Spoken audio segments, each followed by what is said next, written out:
My next guest, Grandmaster Anish Giri, has reached the rating of 2800 and at some point was number 3 in the world. He was just 16 when he first defeated Magnus Carlsen. My hero Kasparov tells me, I wish we would see your match with Carlsen. It was like the biggest, I've never felt so great. Now he's a grown man with a family. After I married, I started enjoying the bishop pair more. He still has ambitions to become the world chess champion. We spoke about it. We've also discussed chess psychology, Anish's weaknesses, and of course, Magnus. If we put like the chess from 0 to 100, and psychology 0 to 100, I would say that his chess is like on the and his psychology is like... When we spoke about cheating in chess, I was surprised to hear some things from Anish. When I know who has confessed and... Do not miss our blitz game at the end. You're playing too good. It's not good. This is Go usually easy on me, please. This is usually for content, the point where...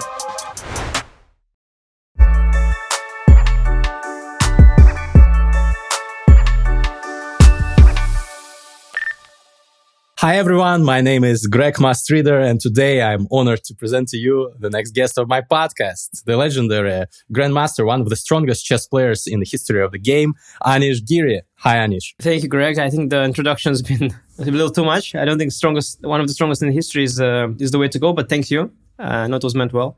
I'm glad to be here. Yeah, glad to see you here. Well, that's, I think, an objective evaluation because your peak rating is around 2800. So not many people can boast that. Yeah, of course. But there are the websites, like I don't remember how they're called. Maybe is it one? There's chess metrics, or there were some websites that were trying to put everything in context of history, and of course you have to adjust the ratings. Obviously, the people from the past at some point, they had like 2600s, and there was just one or two 2700s at the time, the beginning of Kasparov's rise, and you had like world number 3 on like 670. Obviously, if you try to put that in context, then they were significantly underrated. So looking just at the highest ratings doesn't give you a full picture. I don't think I make it to like top 50 chess players ever at all. But I do have ambition to do that at some point. So that's maybe one day. If I get to a championship match, maybe I'll be somewhere in the top 100, top 50 of best chess players of all time. But it's far away from that right now.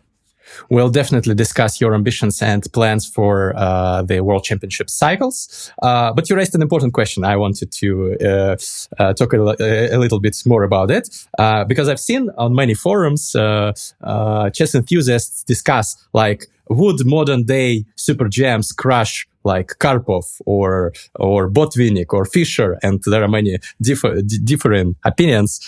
So you said that, like in the Karpov times, ratings used to be lower, but chess knowledge also was not as ample as it is today. So do you think you would have crushed Karpov in a match if we take the prime Karpov? Oh, I definitely wouldn't be able to crush him for sure. Well, I mean, you raised an interesting subject and then you asked a specific question. I mean, first of all, in general, if we compare, we could compare chess to some extent to science in the terms of research. And then, of course, obviously, the modern physics student knows much more than Newton did. Obviously, it doesn't mean the modern physics student is any more intelligent or gifted when it comes to physics or science. So there's one thing there. So you can't compare that. Even if you compare just to the sports, which is more fair because it's not as much science as I like to think. Let's say, I don't know, the high jump or any sport, even the figure skating, the number of turns is growing. And you also can't compare the high jumper of now with, from 50 years ago. They didn't have the techniques. At some point, somebody was brilliant and came up with certain techniques, which they are using now. And the guys now, they're standing on the shoulders of the giants pretty much. So I think it's completely unfair to compare objective strength of chess players within time. I mean, I assume we must be getting stronger. But it's an interesting question of how I would do against peak Karpov because while, of course, the modern top players are better than the Karpov's time top players, I assume. I mean, that's my assumption. I think it's super logical. I don't think it's arrogant by no means. I think it's just super, to me, it seems very intuitive. But of course, Karpov was at some point dominant number one, and I never was close to number one spot in my career. I mean, I was at some point even like number two for an hour, but the gap between me and Carlsen was still enormous, as for everyone in Carlsen at the time. But so it will be interesting to compare like the peak, the best player of that time versus someone like me, who at some point was like top 5, top 10 player. Interesting. But yeah, I wouldn't be able to crush him for sure. I mean, definitely not. He's also a very practical player. It will be an interesting match. I'll be very, very interested. Like me in good form against Peak Karpov. And I don't know how much time you gave him for preparation, because of course my opening knowledge is way more vast. But opening was never his strength. He was always getting some positions and then being resourceful. So he would be he would be a good one to face the modern players, because he was always dodging the prep. He was always playing these solid things. He could still be quite efficient, and he could still try to outplay me on his positional understanding down the road. Yeah, I'm afraid to say that I don't see myself as a favorite against Pete Karpov. Definitely not. Also, it was not that long ago, and definitely not against Pete Kasparov. I mean, I would try to, of course, contain his attacking style with some dry openings, but it will be quite difficult. And when I see some good games of Kasparov, even recently, in some couple years ago, in some exhibition blitz events, or when he plays this St. Louis events, his great games are still very impressive. He had some crushing attacks against Fabiano a few years back. I could totally see myself lose a game like this to him too.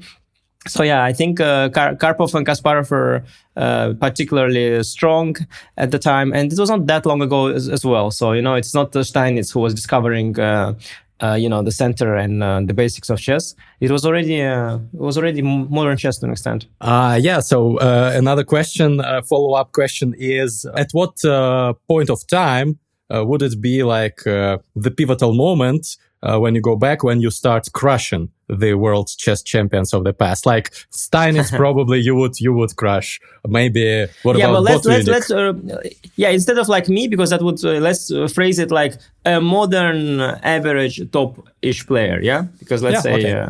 Okay, I was in the top 10 for many years. I still plan to go back, but let's call me like average top player, whatever that means. Yeah, it's interesting. I've been looking at some games. Of course, you have to realize the best game collections, they take only the best games. Alyoshin played some of Alyoshin's games. Many of his games I found. How do I call it? Good. I don't know. Like I found them normal good. Like. He was playing modern-ish chess, I feel, Alyoshin.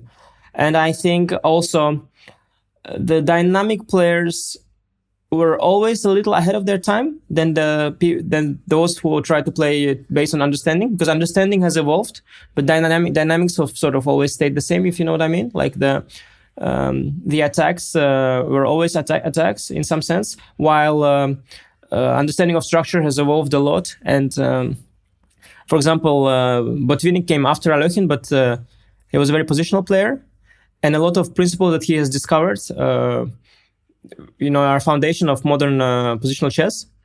But he was at the very beginning of it, and I think he might have not been too nuanced, about some of those structures. So it's hard to say. I think Alyoshin was very good. But Steinitz, when you see some of the games of Steinitz and the times, I mean, there's some weird stuff. Like there's this how's this gambit? Emma's Gambit, right? Before, you're probably a big fan. Yeah. I know you're an attacking player. King's Gambit, maybe Emma's Gambit as well.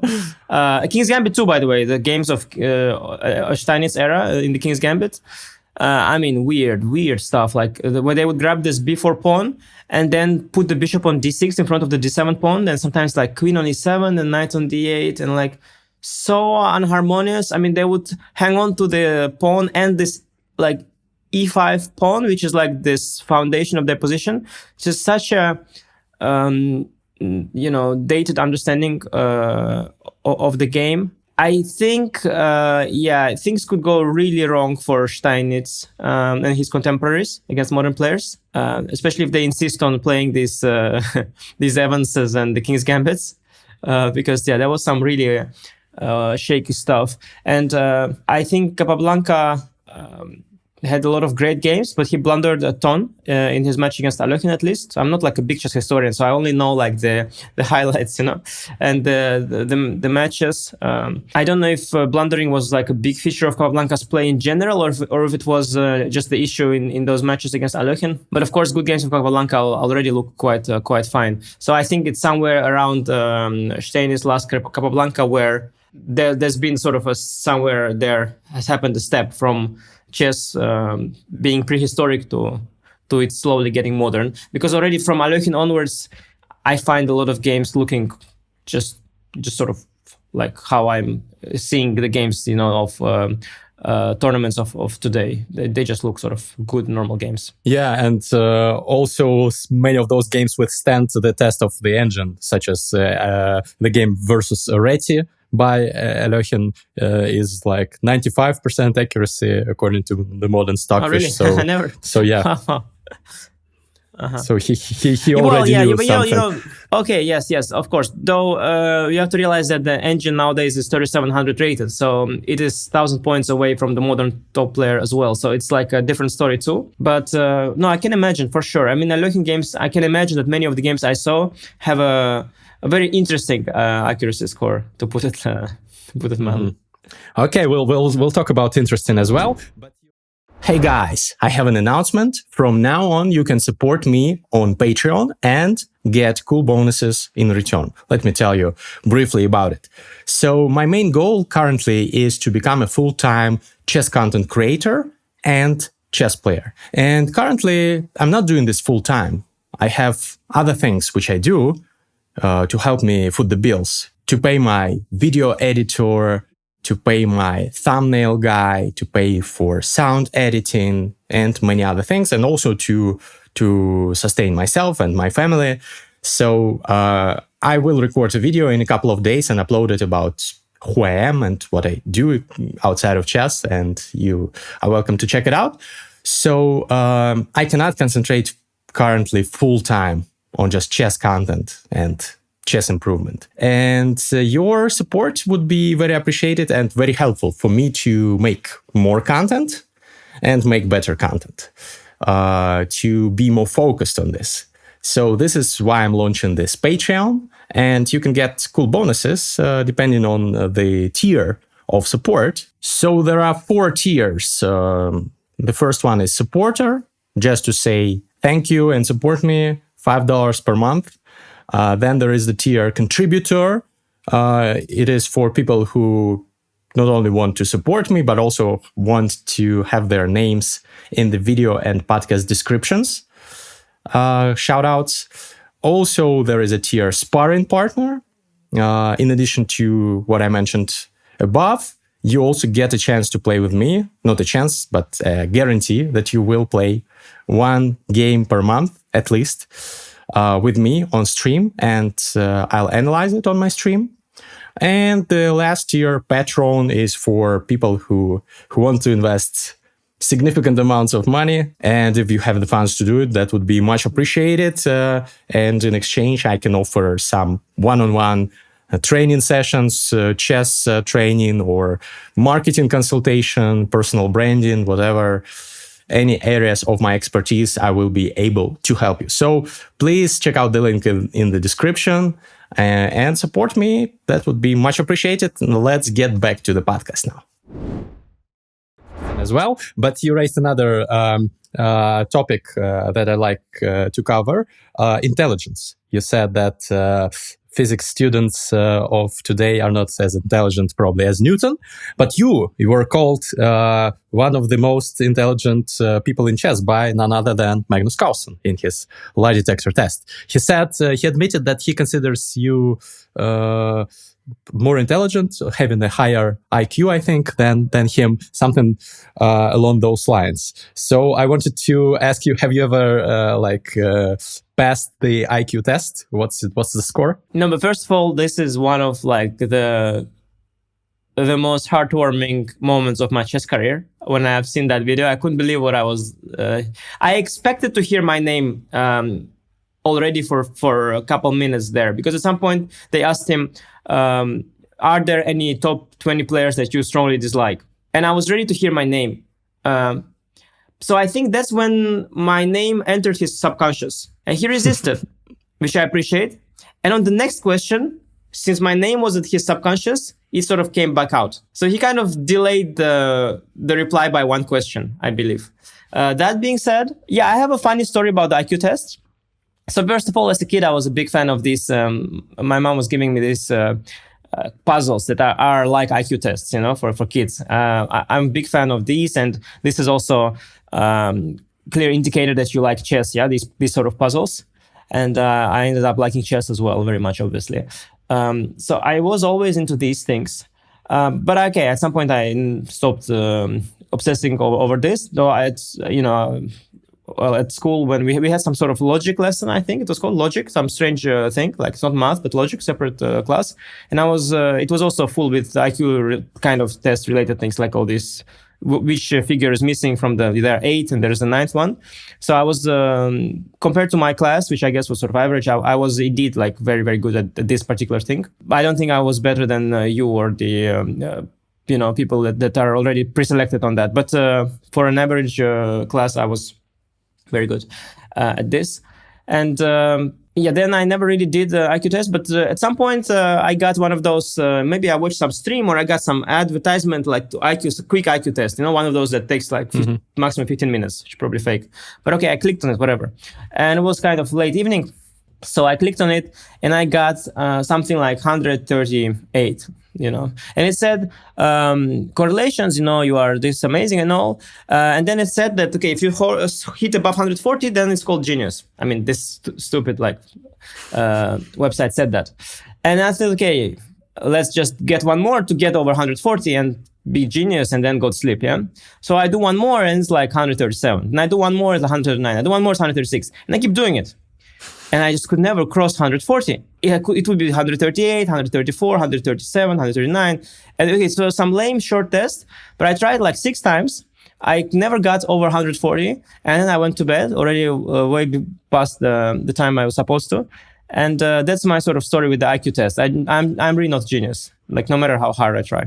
Almost, you are like close yeah, but to this was some lame. I mean, also I don't believe these things are a good indication, because I think most of these questions are very similar in nature, and you just have to know some tricks, like these figures, that one of the things that they like to do is that they start rotating with the clock, right? And that's like one thing you should know, that some of these figures that can rotate with the clock, and then already half of them you solve much faster. Or these sequences of numbers that that you can multiply and add, or add and multiply. And I mean, all of these things, like it's just, I mean, it's so narrow, and it's just a bunch of tricks that if you get much faster at that. And I don't think it's a great indication of intelligence, but I like them as a kid. I think these are fun puzzles, and I'm relatively good at them. Yeah, but I don't think it tells very much. Mm-hmm. Yeah, I'm aware of the critique of the IQ test. Let's maybe not discuss that particular test, but in general,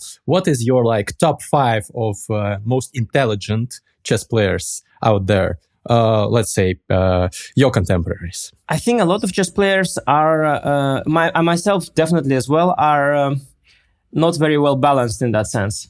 So there are certain qualities and interests perhaps that some of us had, where we pursued those and become extremely good at them. Well, certainly it's obvious that Vishy Anand is extremely, extremely intelligent and smart, probably on most of metrics, and also well-read, and also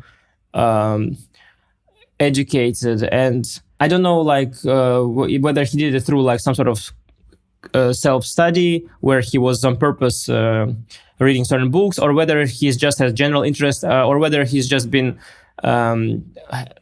exploiting opportunities of meeting a lot of smart people and talking to them. I don't know how, but he is extremely knowledgeable. It's just, I don't know, maybe I don't know many other extremely knowledgeable people, but within the people I know, I mean, I was with him also once I was talking to him multiple times on multiple things, and one time after closing, he just gave me I sat next to him at the dinner, and he gave me a half hour or maybe hour history lecture on a certain topic, and he just sort of went on, and he was just doing it from the top of his head. Of course, it was India-related history lessons. So obviously, he had some reasons to know it, but it's something I never studied at my school because my school covered when I was in Japan, Japanese history, in Russia, Russian history, in Europe, European history. So Indian history has never been taught to me. So I had that 1 hour with Vishy at some point, and also. One time we were in Kolkata at some museum, and there were all sorts of exhibits, and he just knew so much about them. I mean, I don't know like where that comes from, but so that is just the knowledge, but also the sharpness of mind and his speed of thought. I think Vishanand is extremely intelligent. Is how I feel. And then you have a lot of people that I think are extremely good at certain things. I'm sure Fabiano is very, very smart in certain areas. I think Maxim must be also, I think he studied math at some point in university. I can totally see Maxim being very good in things related to that. If you just watch Fabiano speak or Fabiano write new chess commentary, and I don't know where that comes from. Like as far as I know, Fabiano was always into chess, and I think he didn't even, he was maybe homeschooled. So I don't know where his writing comes from and his talking, but he's extremely eloquent and seems well read from the way he writes. I don't know where that comes from. I've never seen Fabiano with a book. I don't know. I mean, I've always seen him play chess, or when not, then he would play some other game. So he must be just insanely gifted and in certain things, talented, and I think there are many. I think everybody, almost every top player has certain things, but I think many are not very well rounded. I have giant gaps in my knowledge. I mean, I've only finished school, and even that I've forgotten a bunch. And I have giant gaps in education for someone who would want to claim to be intelligent or something. So I think that's normal, because you pursue chess for so much time, and you can't have enough time for everything, and you don't have interest in everything, and then they're just big gaps in your intelligence and in your knowledge. I think that's normal. Yeah, you're very modest, because from what I've heard, everybody respects your intelligence, and you speak close to 10 languages. And this is no, but this I can dispel very quickly. It's very, very simple. My language story. So there was some these are rumors, really not fake news. Basically, I was born in Russia. My mother is Russian. And that language remains with me till this day, so I'm fluent in Russian. My father is from Nepal, and I visited Nepal when I was 3 years old. I picked up the language, I spoke it for a year, and then I started forgetting it. And at this point, I only recognize Nepali speech. I don't even understand most of it. So that's there. I lived in Japan for a period of, in total, 3 years, more or less. And so I had to learn the language Japanese at the time, when I was 8 to 12, more or less. And I've forgotten that too. So now I only recognize the language and I understand very little. And I live in Holland for over for 15 years or something. And so I speak Dutch and I speak English because everybody speaks English. So basically, there isn't a single language. So I speak now 3, I've forgotten 2, and I haven't learned a single language sort of on my own. I was forced to learn all the languages. If you would live, or any person would live so many years in Japan, you would speak Japanese at some point. So I was just exposed to those, and now I just speak 3 languages really. Okay, I have some basics of German at the Dutch school, and the languages are similar. So a little bit of German. I understand quite a lot of German, of course, because it is very similar. And I did some Spanish for fun at the Duolingo app. I can also understand, if it's chess, I can understand a lot of languages, because if I watch Spanish video on chess, I get everything. It's so basic, Mm-hmm. I know the pieces, I know what he's gonna say, I know that white has attacked. So, but yeah, when you know context, also with Georgian, for example, my wife is Georgian. She speaks Georgian to my kids. I know exactly what she tells them. So I understand 100% Georgian when she tells them. I know exactly, that my son, if he puts his feet on the table, she's going to tell him, remove the feet from the table. So, and she's telling him that. So then I understand Georgian. But okay, it's not like that, yeah. Yeah, but not everyone can boast that they have forgotten a couple of languages. So No, I was very still, lucky, that I've got I got to travel so much as a kid, for sure. yeah, you have a very interesting biography. So for anyone interested, yeah, this was a sneak peek. Also, one fun fact about you as a child. I recently spoke to my friend who lives also in Almaty, Kazakhstan currently. And we were both, him and I, playing some chess when we were juniors, and we played the Russian national championships under 14. I think he played till like he was 18. I gave up when I was 14, and he told me a story that he stopped playing chess for a long time after you crushed him in the Russian championship so badly that he could not like recover. He realized that he is bad at this game, and he was like 2100 rated, something like that. So yeah, you probably don't remember that game, but yeah. Well, it was very competitive, though. I mean, the Russian under 14 championship was. I think I won the under 12 one. I think under 14 I played with people a year older than me at the time as well. So I think that one I finished like fourth or something. It was very competitive, the Russian under 12, under 14 championships. And some of the players are strong grandmasters now, but even those who aren't were very good at the time. But it's interesting that you have accumulated knowledge from various chess schools. Like I've watched your interview with Levitov in Russian, and there you discuss whether you are like a Russian school of chess player or a Dutch school of chess player. It's an interesting topic as well.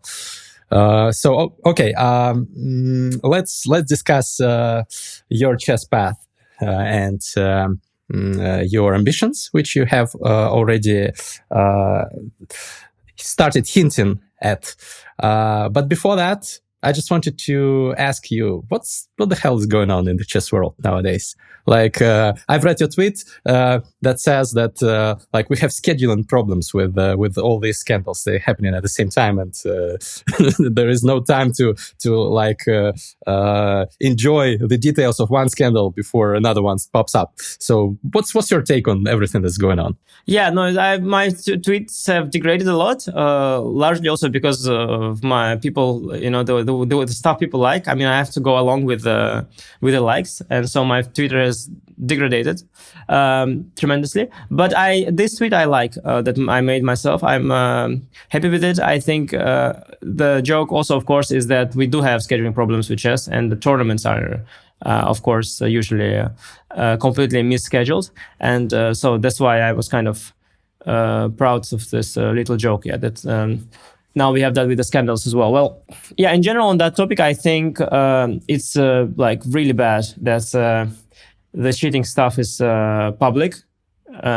Everything about it is bad. There are issues with every activity that you do. Every sport has challenges of this nature, and a lot of them we know. A lot of them are only the insiders know. I also had conversations with people from show business, the world of music. They're cheating there all the time too, buying their own records or whatnot, pushing themselves to number one, and like that. There's all sorts of things in every single activity. Of course, the cheating at exams and all this stuff. Everything is all well known. All sorts of doping, speculation, non-speculation, some sort of motors in some sort of. I don't know, where there shouldn't be motors. Like all these things are always there. And chess, no exception. There's some cheating, some people are caught, but just the whole thing is now, the speculations are public, is I think terrible from both perspectives. First of all, from perspective of like, imagine someone is innocent and you are tarnishing their reputation, and you're doing a very bad thing to that particular person who has done nothing wrong.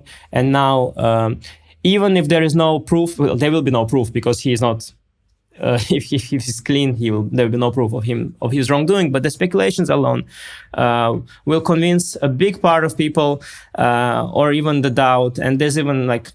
And even if everything will be dispelled and canceled, there will be the aftertaste, or there will be the people that didn't get the memo. They stopped following the scandal too early, and they stopped following it at the stage where it seemed like he might be cheating. So it's very damaging to the guy, and that's obvious. But also for the other team of these who are trying to catch the cheaters, they're also being hurt massively by it being public. Because if they have a legitimate case, then they're going to be dismissed as speculation and all that, and they're going to get a lot of hate for doing, all the things which are wrong. So I think it damages both sides of the story, and I think it's really bad that it's public, and I think it's a fault of not one person, but a bunch and some big players. I don't mean like players as in players, but like big players, of the scene. Organizations as well have made mistakes for sure that we are in this place right now. And I think that's very bad. And I don't see like an easy way out as well at this point. Also, the accusers cannot go all out as well and say what they think because of the law cases coming. That's why you have all this whole impliers thing there. It's just very bad that that is like that for sure. That these scandals are public like that. That's not very good. And the benefits of getting some media hype and attracting new people to the game, I don't know. I don't think it's really worthwhile. I think you could have these days lots of different ways of hyping the media. If you look at India and, for example, big channels like Chess India, the way they're able to generate interest for the game and attract mass audience and go viral with hilarious content, which has absolutely nothing that involves cheating or provokes any hate. I think that's great, and I think it's possible. Yeah, that's what I think about the current scandals in the chess world. Yeah, shout out to Sagar Shah. Check out my podcast episode with him if you haven't yet. Kramnik who was also on my podcast, it was a very difficult conversation. He would respond to you by saying, probably, I'm just like assuming, I don't know what's going on in his head. Yeah. He would respond that this is like an existential problem of chess. He wants to save the game. Difficult times require difficult, even extreme measures. You need to do something. So that's why he is doing everything that he can. So what's your response to that? Yeah, no, I think even more so. I think what he would say to this, his rebuttal even would be more detailed. He would say that he tried to do it, not publicly. Yeah. And that it failed. And part of it is true. I think it's true. And that makes it complicated. That's why I say that's why I said that it's not the fault of one person, because I wouldn't put all the blame on just one person here, because definitely they weren't able to do it behind the scenes. I've heard both sides of this story. It was very difficult for both sides to do it behind the scenes. Both sides felt that the other side was being unreasonable, and they couldn't meet in the middle. I think part of it was the difference in mentality as well between the parties that were discussing things. They couldn't understand each other's mentality and psychology of each other. I think, I don't know if it was possible to do it with a very good mediator. I'm not sure if it was possible, because both sides indeed are quite far apart in their ways. Like, first of all, they differ on a big topic of how many false positives is okay, which is huge. Mm-hmm. So obviously Chess.com, for example, is saying that we can only afford less than 1% of false positives. Someone like Vladimir says, okay, 5% false positive is chill, or whatever he says. He says, okay, you get banned a bit, it's fine. Yeah, I'm not sure it's fine. Like, it's really not like that. For you, like, imagine, you get banned a bit. Okay, good luck, then with your chess career.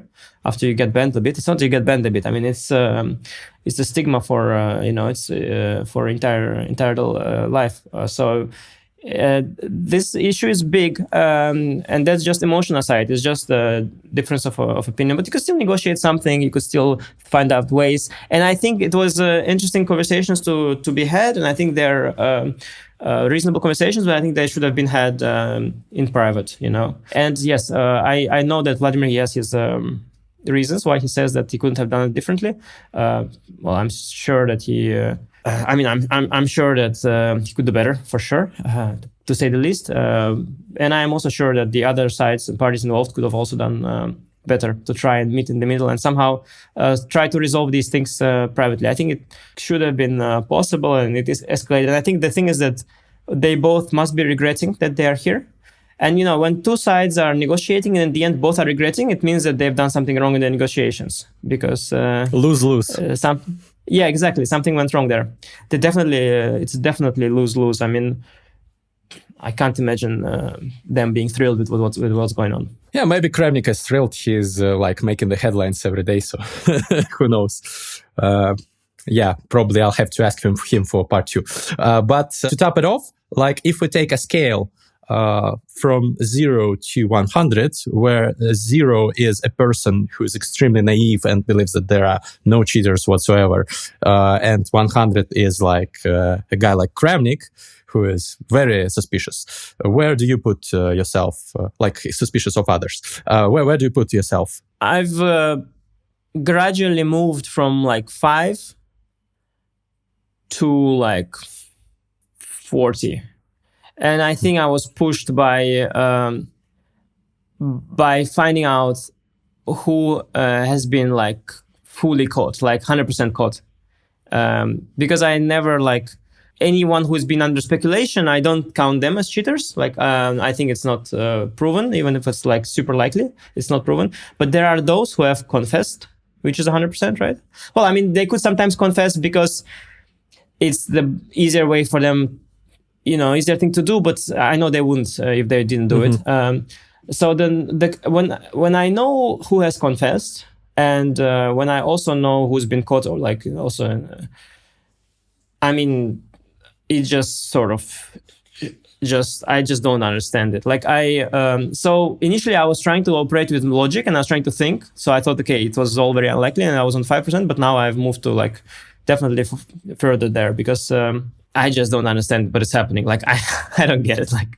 It's and the players, some of them, they're so good at chess and they're so fine. And one big thing that happened to me personally, that really moves me is I've had some sparring partner and we've played so many games online. Then I would never, ever, ever think that I don't see why I still don't get it. I don't understand. He's a good player still, and he's been caught, fully caught. There's no doubt whether he's been cheating or not. It's, and I just don't. I'm why? I don't understand it. Seriously, it's beyond me. But it's there. So then, because there's that, I'm thinking, okay, I don't get it, but it's there. So I guess it's there. And are those names not publicly known, but known to people within narrow circle of top GMs, or how did you learn? Well, some are known. Some are known completely, of course. Some are known if you are into scrolling Reddit or all kinds of weird chess forums. Some are barely public. Yeah, it's not there's many unknown names. There's not many, no. But there's there's probably a couple. But also so much has already been leaked that some way or the other, that those who have been really paying attention during the scandals, they've seen some of the names of players from I don't know, top 100, top 200. It's not too many, but the thing is that just one or two is enough. One or two who has been caught is enough to suddenly doubt the entire group, of people like that, of this sort of level, of this sort of, I don't know, the guys, good, nice, young, talented, he's ticking all the boxes where you think that he wouldn't do it.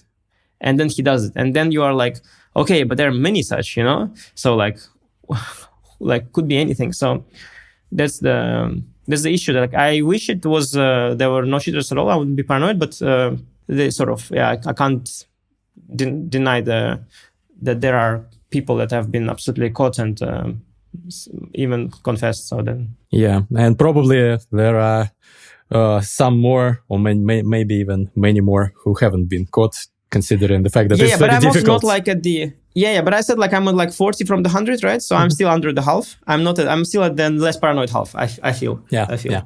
But within the less paranoid people, I'm already at the top bracket. The Overton window is shifting within this camp. Yes. Yeah. Okay. Let's talk about some more positive stuff. Your ambitions, your goals.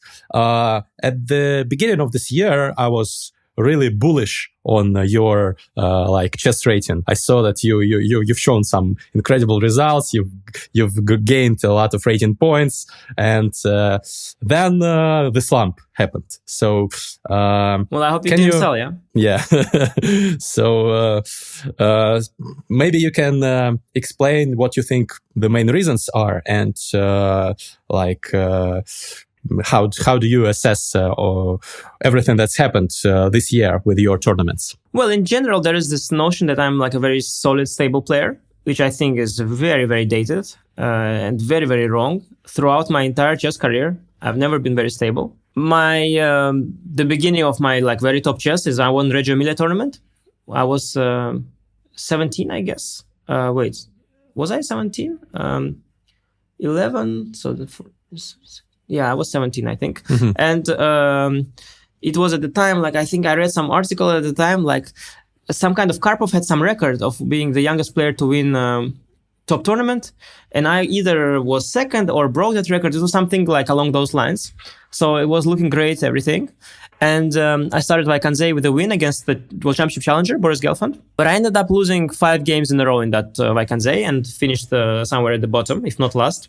I think I was like shared last or second to last ahead of Navarra. So that was when I was 17 already. So I've had the super tournament win and basically like a near last place within the span of 2 weeks. Then I also had in 2015 like a Grand Chess Tour run where I took second in the Grand Chess Tour. I've had an incredible year in 2015. I have won, I think, 5 games in the tour and had 0 losses. And I played very, very well. And one of the, other highlights of my chess career, besides Magnus, for some reason saying I have the higher IQ, is when I was walking towards the closing ceremony of this London Classic at the end of the tour. And I played the match blitz tiebreak for who would win the Grand Chess Tour, right?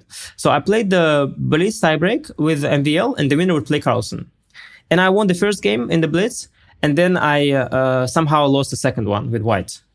And then I lost the tiebreak too. And then Maxim got to play Carlsen and Carlsen beat him swiftly, as far as I remember. So then I was walking towards the closing a little bit upset. I took second place nonetheless in the Grand Chess Tour somehow, despite losing this tiebreak. And Kasparov told me, he said, we talked a bit about my game with Maxim. He told me about the second game that, if you're like up and you play with white, you should, of course, normally get the draw from position of strength. Yeah, it should not really trying to start defensive mindset is of course the way to go. How things go wrong. So it happens. Of course, it was very, very bad fortunate and bad and so on. And then he said it's a pity, of course, because I wished we would see your match with Carlsen. And I felt my hero Kasparov tells me, I wish we would see your match with Carlsen. It was the biggest. I've never felt so great, about chess.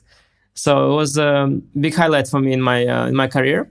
But after, in 2016, I've had massive slump at some point. I remember Bilbao tournament. I lost 3 games almost in a row. And I was on a total collapse in that period. I think I lost a lot of rating, came out of top 10. And it was only in 2017 where I regained, starting from winning Reykjavik Open. And that's been with me for a long time. I've had the slump again, and then I won Vaikanze with Churchilov. I think it's 2019, maybe. So I've had a very ups and downs career. Usually, of course, I've had some sort of a margin of rating, so that when I have having bad results, I still remain very high. But now, due to deflation partly, and the timing of my sort of bad results, I have lost rating and dropped out of even top 10 and even top 20 at some point. So I didn't have my usual margin because, if I had 2790 and I would drop 40 points, I would be 2750. But when I had 2750 and I dropped 30 points or 40 points, it is already 2710, 2720. So there's some things like that. But of course, to every slump you have, there's an explanation. There is a reason, definitely. And to every comeback, there is a reason too. So, but I'm not like shocked, let's say, that of course there are objective reasons, especially as the game is ever evolving, ever changing. Now new players are coming, they're playing different chess, different openings, different approaches. They're playing with different pace, different decision making, different level of ambition, different risk taking. And a lot is, of course, attributed to that just I'm facing different players than before. And it's not like I've lost to the young players. Actually, I lost to the old ones in my bad games. I lost to Busanji and Fabi and Nepo.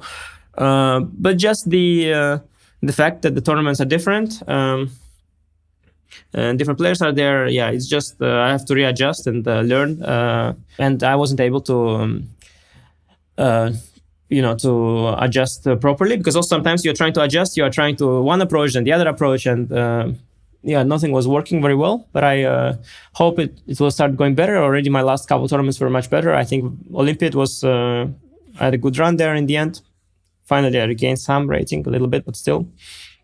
And in the Global Chess League, which was sort of a kind of a funny time control, very, very random, no increment, but still I put up a decent performance at the first board, facing like Carlsen twice, Hikaru twice, Alireza like 4 times, Maxime, Vichy. So I think I did all right there, certainly above expectation of my rating or even of my strength, whatever. So I think it might be turning my way again, but again, not nothing to. I think lots of ups and downs throughout my career. But there's been, of course, this sort of image that he's sort of the solid guy, whatever. He even has like a family already, so it's probably super solid. There's that kind of notion, but I think it's somewhat superficial. Has having a family changed your playing style in chess? Interesting question. Yeah, no, well, I don't know if. I wouldn't say also the chess style changed, like this from like I was like positional, now I'm tactical. It's not so simple. If you're playing at the top, you are trying to be universal, but then there are certain massive deviations within that. For sure, my chess has evolved like back and forth, and like the way, for example, even if you just look at the risk taking, at some point in my career, like I was taking very little risk, then at some point more, then again very little, then again more, then again little. So there's different things, and also my opening repertoire, it was at some point sharper, then less sharp again, then again. So there's these movements back and forth, different changes throughout my chess. To what extent family impacted those? I don't think it had any direct impact, but of course it sort of changes the entire structure of how you are, of who you are, and how you approach things. So of course, having family impacted me as a whole massively. But I wouldn't say it like in a simple way that after I married. I started enjoying the bishop pair more, and when I got my first kid, I got more attacking. When I got the second kid, I realized, okay, I should get more defensive, and like it's not so simple as like that. But of course, yes, there have been some changes, I guess. Mm-hmm. Nice, and it's very, very, very nice always to hear about your family and you promoting this image that chess players can be healthy members of society. Because very often you see top players say that it's very difficult to combine, to juggle both, and you seem to be I'm married to a chess player as well. I don't know if that counts as maybe we are 2 unhealthy members together. It's different. Yeah, maybe. So you mentioned that you've had some cycles of ups and downs in your chess career this year as well. What's your recipe to overcome this? Because it must hurt when you like suddenly lose a bunch of rating points. How do you come back mentally? Do you have any like life hacks in this regard? Yeah, it's super hard. Because confidence, which is an essential ingredient, one of the main ones, not the only one, but the big one. Confidence is something you unlikely to get artificially. So, I mean, watching like a YouTube short with like Rocky Balboa speech. The world ain't all sunshine and rainbows. It's a very mean and nasty place, and I don't care how tough you are, it will beat you to your knees and keep you there. Probably not going to do it for you. I mean, you can try. Many people have tried. Hikaru even mentioned in Last Candidates that he watched some kind of video, and YouTube video. It helps a little bit. Pump yourself up, but it doesn't quite do it. And even like a professional pep talker, a psychologist, you really only mostly channel the confidence from your own play. And if the play is bad, it's hard to channel it. So there's a bit of that cycle, a vicious cycle there. That's one thing, which is challenging.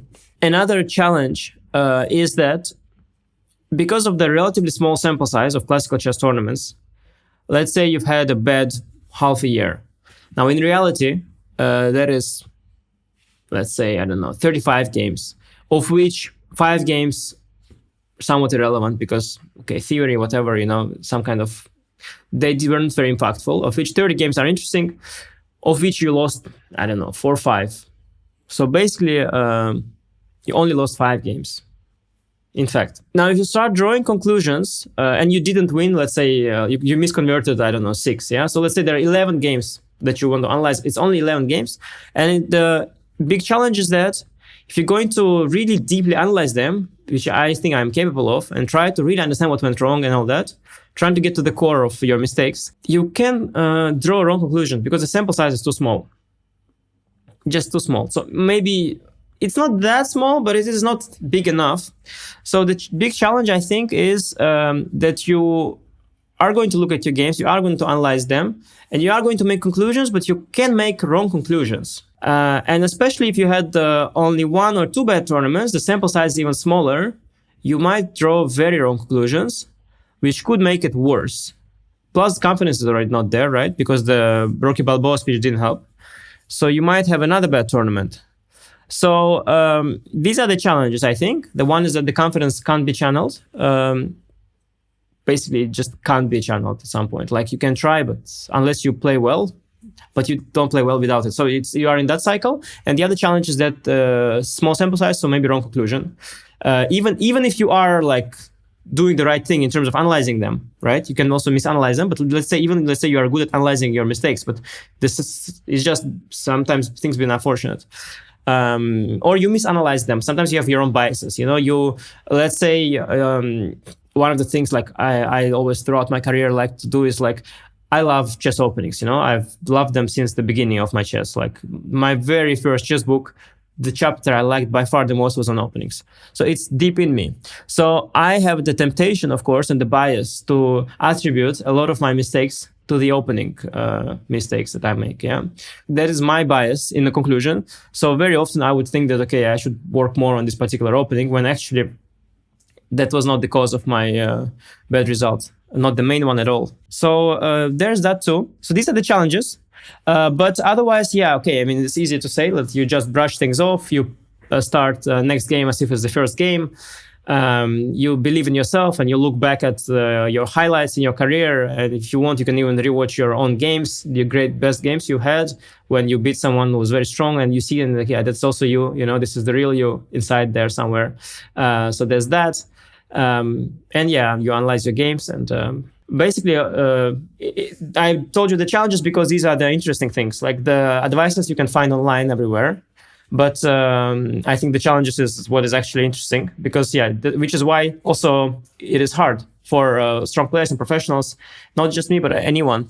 Everybody has, like even Carlsen, you don't notice Carlsen slumps because he's somewhere, let's say, on 28, 25 rated, yeah? But you have to realize he dropped 60 points from 28.80. But we think he's number one and all good. But he, of course, has been dropping 60 points, at some point. So, you don't realize a slump, but everybody has some slumps sometimes. And Carlsen has done good periods, which you also don't really notice because you just know he's been always number one. But he's actually went to 28-49 maybe, and he's gained 20 points from a very high start position. But you don't even realize it. But they do realize it, the players, and they all have that. Fabi too, and Hikaru, and everybody has all these things. And it's difficult because of the challenges. Everybody knows everything, but these are objective challenges that are just hard. Yeah, thanks for giving this glimpse into the world of top chess players. So you mentioned that your goal is to come back to the top and to probably one day play a world championship match. Do you have any timeline that you would like to adhere to? Do you have a 5-year plan or 2-year plan, something like that? Please tell me more about it. Yeah, no, I have one non-serious one. By the way, for terms of my ambitions, so I was shocked. The other day I did the lie detector video with Vidit. Mm-hmm. And one of the questions he asked me is, do you think you'll ever become world champion? And believe it or not, I was able to channel my most motivated self, my most confident self within me. And I said that actually I might. And the lie detector guy, he completely bought it. And he said that it's true. Cool. So believe it or not, yes, I was extremely happy. Believe it or not, I do have ambition and self-belief. So that's there. Yeah, I have some sort of I have a real plan and a joke plan. So the real plan, of course, is to do it right now. But I was also having this sort of less serious one where I thought that maybe I should sort of peak in 4 years. So my idea was that I'll wait till my kids grow up and till all my opponents get kids themselves. And that's when I'll strike. So there's that plan too. That's plan B. But plan A is to do it in the next year, actually, because with the cycle, I quickly realized that, okay, this year is going to be hard. The only chance this year is the FIDE circuit, which, it's just not my thing, clearly. And it's just not for me. And next year, there will be a World Cup plus a Grand Swiss as well. And because I play World Cup and Grand Swiss, the circuit chances are also better next year for me. I think the next year is a good year to try and do something in the cycle. And we'll see how far we get. I mean, so far I was trying to try different approaches. So far, as you can see, but maybe it's for the good. Some of it didn't really work, some didn't work at all. But I saw some glimpse of good play, especially at Olympiad. Of course, my position there wasn't top, so I can't tell for sure. But still, some glimpse of good play was there, and some in global league also some small tidbits where I could channel some confidence as well. So I'm hoping, of course, for now, short-term goal is to do well next year and to try and qualify to the Canadians. Okay, makes sense. I've also written down a quote by Magnus. I don't remember where he said it, but once I heard it, I wrote it down, and it's mental note to myself that I should ask this about this when we speak. So Magnus Carlsen said that it was in a podcast, I think, in some kind of podcast. He said that you and Wesley So should be in the candidates despite, quote, psychological deficiencies. So he thinks that you have some psychological deficiencies. No idea what he meant. Do you think what he meant? And do you agree that you have such deficiencies? Well, I mean, I have a very, very clear idea of what my competition thinks about me, which is good. I mean, they have a very a simple view on things. And okay, some of it is trash talk for sure, but I think at the time, okay, me and Wesley were still very high rated, first of all. And secondly, sometimes they put us in one category, sometimes not. Often they do. And then I guess his his simple explanation would that be that, yeah, these guys, they're very good at chess, but they don't take enough risks, so they end up making too many draws and not winning the big things. This is a very simple take, and yeah, it's a very easy story to sell. And I'm not oblivious to this notion, and believe me, I've thought about these things much more than even Carlsen did, because I think about my own chess probably even more than he thinks about my chess, because I think about my chess all the time. He probably has also other things on his mind, which is like his chess and Wesley's chess. So, and I have the higher IQ, as we know. No, that's a joke. But jokes aside, no. But I mean, of course, there's truth to that. And he would then argue that, yeah, of course, you know it, but you are unable to change it because it's who you are and you are just inherently risk averse, all this. But it's not so simple. But this is the sort of the notion he had. And again, of course, there's some truth to that, but it's a very non-nuanced take on things. Does Magnus have psychological deficiencies? He's not perfect in that regard. He's good enough. He's good enough to because he wins when he has to. He always won when he had to. He won everything that he had to win.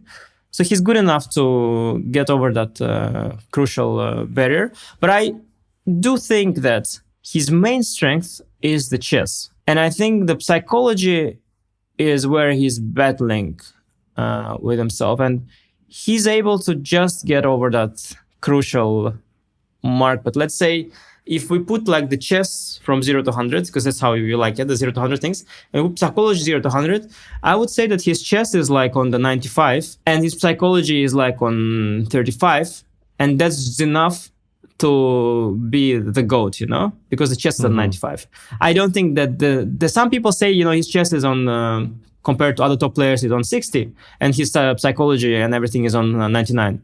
I don't think so. I mean, his chess is exceptional. If you see his chess understanding, the evaluation of positions, how fast and accurate he evaluates positions, it is absolutely exceptional. It is not even close to any other player. And the versatility of that, like the width of the positions he understands, it's not everything by no means, but it is close. And it's there's not anyone even near to this versatile understanding of the game. I haven't seen anyone at the top anywhere near that. He's also one of the few players who plays the position and not against you. So he lets you execute your stupid plan. Other players, they see you have a plan, they try to prevent it because they're not sure if it's stupid. And he knows it's stupid, so he lets you do the plan. That's what I found always interesting to play him. Like often he would just let me, I would clearly be preparing an F5 break, and he would just make it better for me than the move before. And I would be like, what? And then I'd do my F5 break, and then afterwards I'd be like, it was not a good idea at all. And afterwards he'd be like, yeah, I was happy you played F5. It just weakens your position. And I was like, okay. He just even doesn't even care that he sees that I'm going to make it. He just does the best move, which he thinks is the best move. So I think he's amazing at chess, which is obvious also by his results. But I think he's struggling a lot with the psychology. If I saw his best matches, I mean, not being able to beat Karyakin for like 6, 7, 8 games for him. I mean, not being able to beat Karyakin for so long, like there must be some psychology there. Like he couldn't convert single position. All these matches, how difficult it is for him, while he's so much better than the other player. At the end, he was always able to make it, which is why the psychology is just good enough, I think. But I think it's the chess that makes him so great. He just, maybe if his chess was not 95 but 80, maybe he would push his psychology to 55. Yeah, maybe he would be able. So we can't judge. He's a winner, and he is example for all other players. And I mean it not like Dubov, but like I genuinely mean it as a compliment by all means. I do believe Dubov that he genuinely meant it. But I think it's Dubov. I think it's there's more to it. But in my case, I really think that and again, psychology being not 100%. Again, if he had to, probably he would maybe he would push it to 100%. I'm just saying that he was able to push his psychology to just where he needed to win. But I think that I think it's his chess, like the understanding and the tactical tactical vision is also like all the chess skills, the qualities you need, the calculation, tactical vision, understanding, but mostly the understanding that makes the difference. Yeah, and also it's also part of the understanding, but like the opening knowledge, like the width of it, just an understanding of all these opening positions and the right plans, and being able to do it, and also within the quick time controls. Yeah, just exceptional chess player for sure. Where would you put yourself on those scales of psychology and chess level? If we would say that 50 is your average top grandmaster, so then I would have to have the average of 50 on the 2. Then I would put my chess on 75 and psychology on 25. Let's say something like this. Mm-hmm. Mm-hmm. So it's still there is room for improvement in both. For sure, but especially I think the psychology is for sure the thing that drags me, that mostly drags me down. Yeah, and I can see that from I have like evidence for that from the moves, and the problem is that, let's say, there are decisions I take that afterwards, like I just see that it's not chess. Like there was I was under a spell at the time, mm-hmm. And the only explanation is that I'm battling with psychology. But I think psychology is part of chess. I think everybody's battling with it, but some just more so than others. And I think it's a great challenge as well to overcome, and I'm quite conscious of it. And I find it fascinating to work on it as well, and I find it very enjoyable. So, but I think that's how it is in my case. Yeah. Yeah, psychology is definitely what makes chess much more interesting. Otherwise, we would be watching this TCEC computer program championships instead of all this fascinating tournaments by humans in the flesh. What about your content creation scale? How much out of 100? You as a chess content creator, Twitter celebrity, streamer now. No, but it's very basic. To be honest, I think sometimes maybe one of the main reasons I do it is to help the psychology of the chess. Yeah, I mean, in terms of like my YouTube channel, I could do so much better, for sure. It's so inconsistent, and there's no vision there at all. But I really do what I enjoy. At some point, I started enjoying the Tile Tuesday tournaments a lot. For some reason, I think I had like gap in my schedule, so I wanted to find some outlet for some sort of competitive chess, and that was that. Now I've had some break from it. I don't know if I'll return or not, and when, and for how much. And in terms of, I found it very interesting to make chessable courses, especially at the beginning. I thought it was a new, interesting challenge. Yeah, I think I've done it, I've put my sort of heart into it, so I think I've done it quite well. It is aimed at players of pretty high level, competitive players, and it's funny, I see my courses back when I'm facing people in like the open tournament type of setting. It's in Qatar. At some point, I was walking around the playing hall, and I'm just recognizing every second position is from one of my courses. It's just it's just hilarious. And when I was preparing for a lot of the people in the rating range of 2,500 to 2,650, I can just see back from their games like the chessable courses. Not all are mine, but I see So this is really it's really there, and it's kind of funny that it's part of it. And one of my preparations at the Olympiads. One day, I literally was looking at my course and trying to find a move that I didn't cover. Of course, I couldn't find a hole there because there's no hole. I already checked it. It was all good. I do it to my best abilities with the best engines. So there was no lie in the course or mistake. But I just wanted to find a move which I don't give, which is also okay. And I was able to find it, fortunately. Chess is very rich. That's why I said also in my courses always, I say I'm not hiding anything because chess is rich. I can always find something else. So I found something else. It was not easy, by the way, in that line. It took me quite a while to find something which is not too bad. But I found it. And it was kind of funny preparing against your own course, because I just saw the guys, he's just playing my course. Like, it was obvious. What was it? The Najdorf or Grunfeld? No, I'm not going to tell you. It's too detailed. Okay, I don't want to reveal the guy's thing. But it was he was playing one of the... Najdorf would be too easy to spot, but it was one of my white courses that he was playing. So, but it's it's kind of fun. I like this to make these courses, especially at first. I found it very interesting, and also it was it's a learning experience for me, because usually when you look at your own opening repertoire, you just cover especially back in the day, you would cover just the main lines, the most critical ones, and you would never look at the bad ones, right? But actually, when you start looking at the bad ones, because you have to for these courses, because they ask you to cover all the sidelines, you start realizing, that these bad lines, they have some point, and they're not so bad, and a lot of them, and you find some kind of ideas what to do against them. And then I remember when I started playing online blitz after recording my Najdorf course, like, I started realizing that I'm now ready to face all these like anti-Sicilian stuff, Like, before, some guy would play b3 on move 2, or before wing gambit on move 2, or he would play some kind of c3 bishop d3 system. I would just kind of know nothing or something, or just one move deep. I would know that, okay, like after b3, I can play like g6, bishop b2, knight f6, that's it. But then I made an entire course, so I went much further. So then I could play also these positions much better in my training games. And I found it, very, very rewarding as well in a chess sense. And also, one time I was playing some online game. It was in the Winawer, close Winawer, and I played a very nice game. And I felt like when I was trying to explain things in the course about the Winawer, like, I've learned a lot. Because when you try to like explain things, I guess this saying, like, you only understand when you try to teach. Yeah. So I've had that. Like, I start typing, and then I'm like, because I don't want to type something that I'm not fully behind. So then I start typing, and then I'm like, does white really want to push f4, let's say? Yeah. And then I'm like, okay. So then I stop typing. I close the typing window, and then I start making moves with the computer.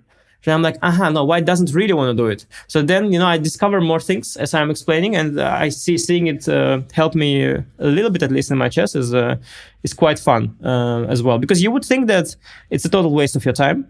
But surprisingly, I found it, a great learning experience, especially at first. Now, already when I'm getting requests like to make a repertoire for people of like lower level, because this is apparently like too complicated or something. Yeah, this makes it much harder for me, because I no longer relate to that, and just to do something only for financial gain, and because it will sell better. I mean, I might still do it, but I'm not eager, and likely I also won't, because I have many things I can do for financial gain that are rewarding as well. So, but the courses that I did make, I liked that. So I think it was fun. But that's for my content creation, I think, for now. Mm-hmm. We'll link the courses in the description. I've checked out some of them; they are really good. I can attest. So, okay, I have lots of questions and lots of topics that I would love to discuss with you, but maybe we can have part 2 in some future, because definitely we won't be able to do everything all at once. So guys, if you want part 2, please do drop a comment, maybe say something about whether you like this podcast, or which questions and topics you'd like to be covered in part 2. If Anish accepts the offer, maybe we will, maybe he will see the numbers and he will be more inclined to do that, the number of your comments. So thanks a lot for this discussion. Very, very many interesting insights. But at the end, we have a tradition, blitz game with timeouts against my guests. If you're up for it, let's do it. Sure. So have you won any of those games so far? I've won against Jan Gustafsson. I drew Grishuk, but like he had a better position, but he had no time, so he offered to draw. And in the Russian language podcast, I won against Alisher Suleimanov. I think that's all. Everybody else wiped the floor with me. So but I saw some games are very close, but I haven't watched all the podcasts, so I don't remember if I'd seen one that you didn't lose, but usually they're very close for sure. I expected that you wouldn't have lost some, so I'm not surprised. Okay, so 1 minute per game, and you add some time to my clock to make it 1-5. Okay. Is it okay? Okay. Yeah, sure. Yeah. Okay, let's go. Anti-Sicilians, you said you're prepared for them, so let's go. I forgot my courses already. I forgot all my courses. Okay.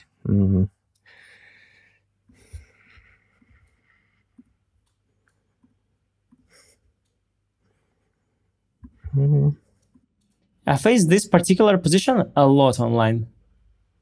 People like to play it somehow. I don't know if it's any good. I've seen it. I always forget this line. Yeah, I always forget what I'm supposed to do as well, but I usually manage somehow.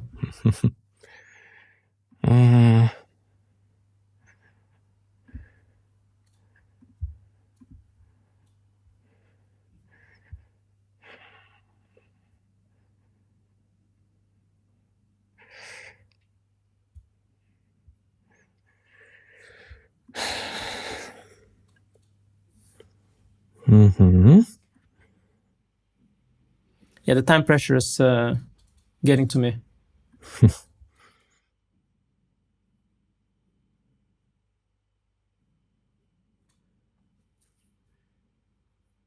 Yeah, you're playing too good. It's not good. Well, this is Go usually easy on me, please. This It's is usually best for content, the point where this is usually the point where I collapse in a promising position. This is like the tradition of this podcast, so everything is going according to the plan. No, but it's just terrible.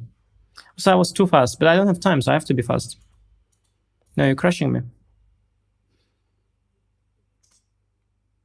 Wow, impressive. No, you're just...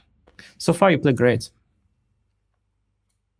Okay, thanks, but yeah. I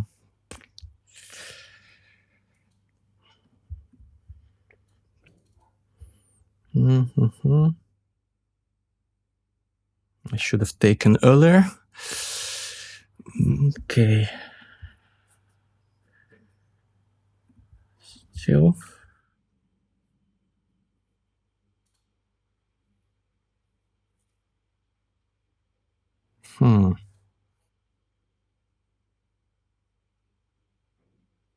This I shouldn't have allowed.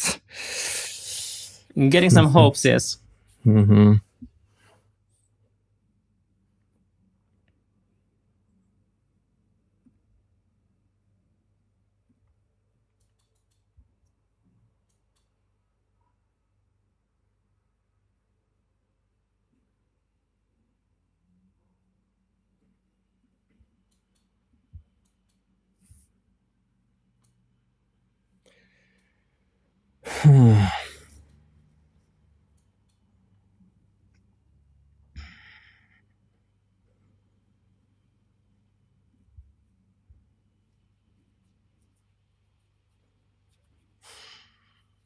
Tension is mounting. But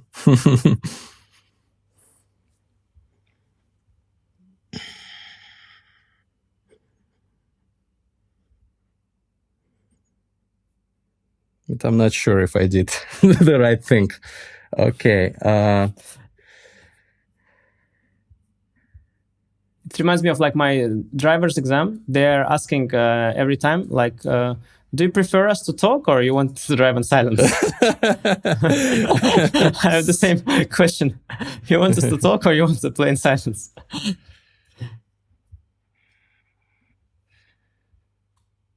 Okay.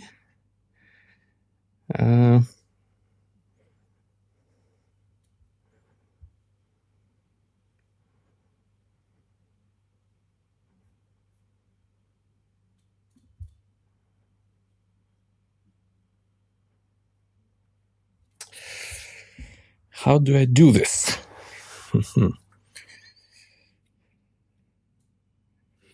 My hyper bullet skill have to matter now. Yeah.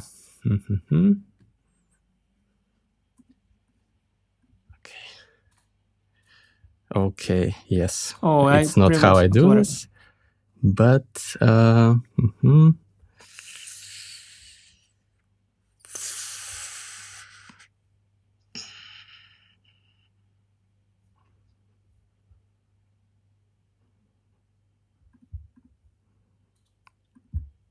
Oh, yeah.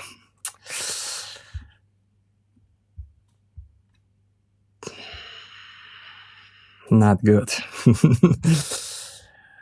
Mhm.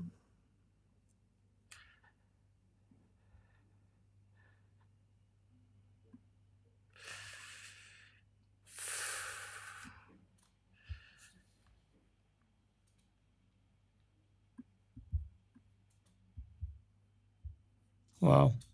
I didn't see this move. Okay. Then I'm losing now. Okay. Yes. Oof, that was so close. No, the beginning was you played. No, there was a stretch where I was a little bit. I think DC3 onwards, I was kind of soft for a few moves. Yeah, then I decided to go E5, which wasn't terrible yet, I think. Yeah, but taking on E5. D5, yeah, Bishop E6, taking on D5 was for sure bad on me. Yeah, and then F4. After F4, I'm smoked, and then I'm totally smoked. Yeah. Many ways. Yeah, looks. You can just like take on D4, yeah, like you said, directly. Yeah. I should have taken like here. Yeah. Just take and dominating position. Yeah, but at the end, the class like usually plays a role in such games. Yeah, thanks. It was very instructive. Thank you. Also, one thing I remember we forgot. Just sorry, we had to briefly promote this project that wanted to be promoted. Yeah. Please do. Let's do that briefly. Yeah, because the project called Matches, they contacted me.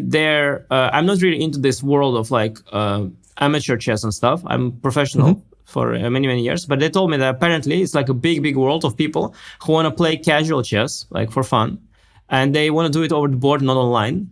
And they're not even like club members or something. They just sort of want to do it casually. And it's a big world out there of these kind of people. And they want to make an application for them to like meet each other, find each other and meet each other. And then based on their level and like they vibe what they want, because some want to play like more seriously, some just want to hang out, some just, want to pretend it's about chess, but actually just meet each other, so on. So they do this application and they say that it's really cool because the founders are also into this casual chess stuff, and the guy, is in Portugal. He's loves playing chess, and they want me to be their ambassador and promote the project. I think it's a lot of fun, and I hope maybe if your viewers also are very internationally based, they might also be interested in that. I think they'll launch quite soon, and it's going to be a lot of fun. And so they asked me to promote it a bit. And I personally I don't casually meet I'm like in the tournaments and the ratings and all this. But I think it's like they told me it's a big world, and I'm sure some of your listeners are going to be interested to check that out at some point. Yeah, definitely. I've spoken to these guys. The project looks great. So yeah, everyone who is interested, check out the link. We'll leave the link in the description. So thanks again, Anish. Good luck with your World Championship quest and with your content creation. Looking forward to further streams from you and further chessable courses. Subscribe to Anish and don't forget to leave a comment if you want part 2. See you in the next one. Bye-bye. Thank you, Greg. Thank you.